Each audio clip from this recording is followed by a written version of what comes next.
കുട്ടികൾക്കായി കല്ലിൽ പബ്ലിക് ലൈബ്രറിയിൽ വായനക്കളരി സംഘടിപ്പിച്ചു. ജില്ലാ ലൈബ്രറി കൗൺസിലിന്റെ നേതൃത്വത്തിലായിരുന്നു പ്രോഗ്രാം. ജില്ലാ ലൈബ്രറി കൗൺസിൽ മുൻ പ്രസിഡന്റ് പി.കെ. സോമൻ ഉദ്ഘാടനം നിർവഹിച്ചു.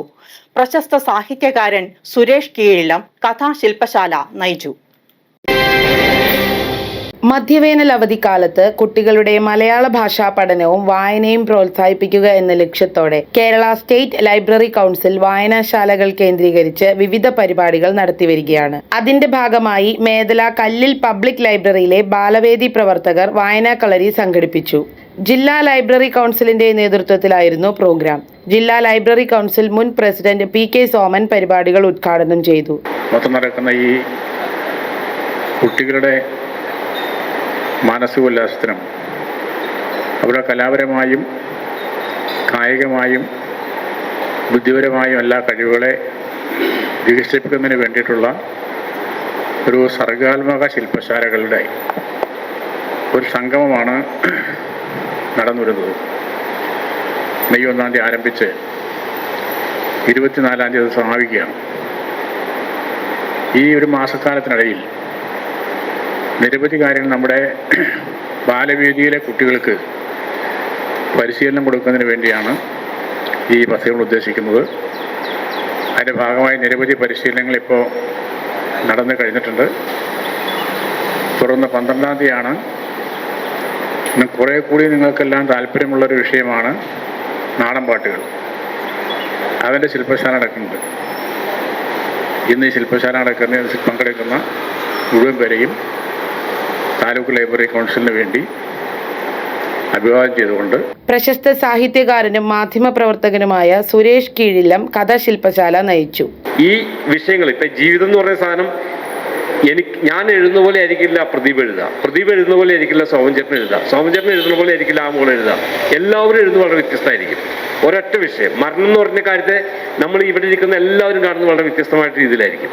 അപ്പോൾ അതായത് ഓരോ മനുഷ്യർക്കും അവരുടേതായിട്ടുള്ള കഥ പറയാനുള്ള സ്പേസ് ഉണ്ട്.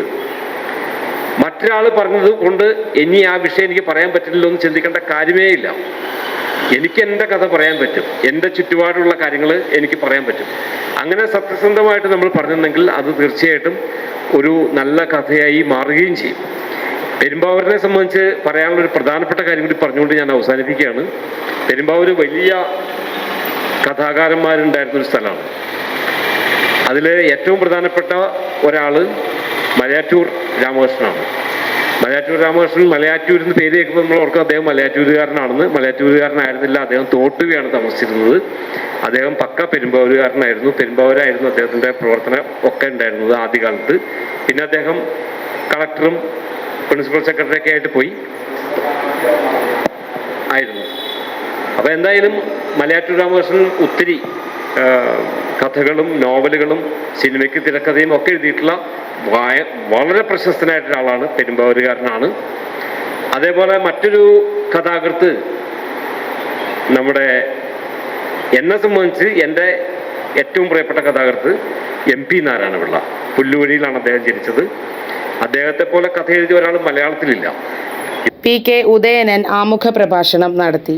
N.N. കുഞ്ഞ് അധ്യക്ഷത വഹിച്ചു. പ്രശസ്ത കവി S.S. പ്രദീപിന്റെ നേതൃത്വത്തിലായിരുന്നു കവിതാ ശില്പശാല. പണ്ട് അമ്പലപ്പുഴ ക്ഷേത്രത്തില് ഒരു ചെറിയ കഥ കേട്ടിട്ടുണ്ടാവും. ക്ഷേത്രത്തില് ചാക്യാര് പണ്ടൊക്കെ ഉള്ളതാണ്, ഇപ്പോൾ ചില ക്ഷേത്രങ്ങളിലുണ്ട്. ചാക്യാർ കൂത്ത് നടന്ന സമയത്ത് ഇദ്ദേഹം ഉറങ്ങിപ്പോയപ്പോൾ ആളുകളെല്ലാം കൂടി കളിയാക്കി. ആരെ? നമ്മുടെ കുഞ്ചൻ നമ്പ്യാരെ എല്ലാവരും കളിയാക്കി. പുള്ളിക്കത് വളരെ മോശമായി. പൊതുജനങ്ങളുടെ മധ്യത്തിൽ ചാക്യാർ ഉൾപ്പെടെ എല്ലാ ആൾക്കാരും പുള്ളീനെ കളിയാക്കി. ഇപ്പോൾ പുള്ളി അന്ന് രാത്രി തന്നെ പോയിട്ട് പുതിയൊരു കലാരൂപം, ഒരു പുതിയ രീതിയിലുള്ള രചനാ സമ്പ്രദായം, തുള്ളൽപ്പാട്ട്, അങ്ങനെ പുള്ളി എഴുതി അടുത്ത ദിവസം ഈ സാധനം അവതരിപ്പിച്ചു. തിരിച്ചു മറിച്ച് തന്നെ കളിയാക്കിയ ആൾക്കാരെല്ലാം തിരിച്ചും കളിയാക്കി. അങ്ങനെയാണ് ഈ തുള്ളൽ പ്രസ്ഥാനം ഉണ്ടായത്. ഈ കുഞ്ചൻ നമ്പ്യാരുടെ കവിതകൾ ഇങ്ങനെ നിരന്തരം വായിച്ച് അതിൽ നിന്ന് കിട്ടിയ വാക്കുകളും അക്ഷരങ്ങളും മറ്റേ ഭാഷയെ പറ്റിയുള്ള അറിവാണ് തനിക്ക് കവിത എഴുതാൻ പ്രചോദനം ചെയ്തതെന്ന് നമ്മുടെ പുതിയ ബാലേന്ദ്രൻ ചുള്ളിക്കാട് പലപ്പോഴും പറയാറുണ്ട്. ബാലേന്ദ്രൻ ചുള്ളിക്കാടിനെ അറിയോ? കേട്ടിട്ടുണ്ടോ? കേട്ടിട്ടുണ്ടോ? ആ. അപ്പൊ ഈ പ്രാചീന കവിത്രയങ്ങൾ എന്ന് പറയുന്ന 3 ആൾക്കാരാണ്. എഴുത്തച്ഛൻ, ചെറുശ്ശേരി, കുഞ്ഞനമ്പ്യാർ, 3 പേരാണ്. അതിനുശേഷം കാലം ഇങ്ങനെ മുന്നോട്ട് പോന്നു. മുന്നോട്ട് പോയപ്പോൾ ഈ ബ്രിട്ടീഷുകാർ ഇന്ത്യ ഭരിച്ചു ഇല്ലേ? ഇന്ത്യ ഭരിച്ചില്ലേ? മറ്റു വിദേശ ശക്തികളോടൊപ്പം ബ്രിട്ടീഷുകാർ, ഫ്രഞ്ചുകാരൊക്കെ ഭരിച്ചില്ലേ? ഭരിച്ചോ? ഇന്ത്യ ഭരിച്ചായിരുന്നോ?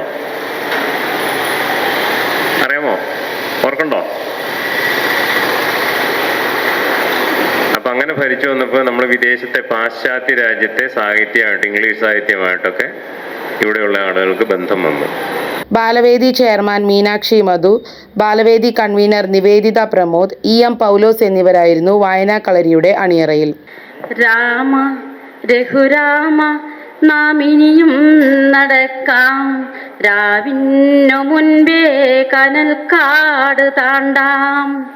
രാമ രഘുരാമ നാം ഇനിയും നടക്കാം, രാവിനു മുൻപേ കനൽക്കാട് താണ്ടാം. നോവിൻ്റെ ശൂലമുന മുകളിൽ കരേറാം, നാരായ ബിന്ദുവിലഗസ്ത്യനെ കാണാം. നോവിൻ്റെ ശൂലമുന മുകളിൽ കരേറാം, നാരായ ബിന്ദുവിലഗസ്ത്യനെ കാണാം. രാമ രഘുരാമ നാം ഇനിയും നടക്കാം, രാവിനു മുൻപേ കനൽക്കാട് താണ്ടാം. വിവിധ ദിവസങ്ങളിലായി ഗണിത മധുരം, ചിത്രരചന പരിശീലനവും മത്സരവും, സിനിമാ പ്രദർശനം, നാടൻപാട്ട് ശില്പശാല, അക്ഷരശ്ലോകം എന്നിങ്ങനെ അനേകം പരിപാടികളാണ് ഒരുക്കിയിട്ടുള്ളത്. വായനാ കളരിയിൽ എത്തുന്ന വിദ്യാർത്ഥികൾ എല്ലാവർക്കും സമാപനത്തോടനുബന്ധിച്ച് പഠനോപകരണങ്ങളും സമ്മാനിക്കും. സ്കൂളിലെ മധ്യവേനവധിക്കാലത്ത് മലയാള ഭാഷ കുട്ടികൾക്ക് നന്നായി കൈകാര്യം ചെയ്യാൻ കഴിയും വിധം മലയാളം പഠിക്കാം, വായനയെ വരവേൽക്കാം എന്ന ലക്ഷ്യത്തിൽ കല്ലിൽ പബ്ലിക് ലൈബ്രറിയിലെ ബാലവേദി കൂട്ടുകാർ